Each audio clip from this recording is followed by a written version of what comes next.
Today I'm reviewing the Grabie 28-pack acrylic markers and showing how they actually perform, the opacity, the flow, the tip, and how they look on different surfaces. Grabie sent me these to review, but all opinions shared here are my honest impressions. So let's dig in. One thing I thought was a nice added touch is that it comes with a little drawing pad. It's great for swatching the colors or making tiny sketches so you can see how each shade behaves on different colored papers before you start a real project. Now the colors in this set are beautiful, and there's a really nice amount of flesh tones in here, which is something a lot of sets skip. You also get two metallics in the set, a gold and a silver.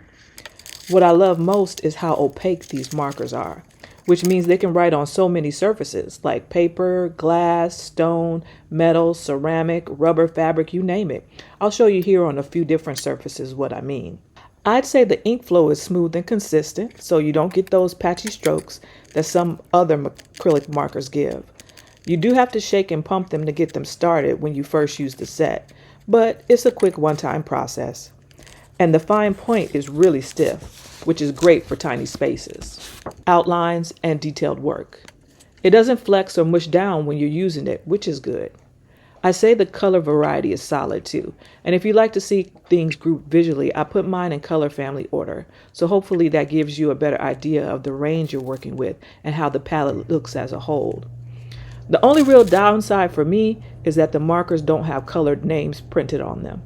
They do have numbers on the caps, but I'm not sure if that corresponds to a master color chart or not. Color names would be easier to remember in my opinion. Not necessarily a deal breaker, just something to know if you like labeling or staying organized. Overall, these are great if you want bright opaque colors, a sturdy fine tip, and markers that work across a bunch of different surfaces. They're really fun to use, beginner friendly, and the coverage is really consistent.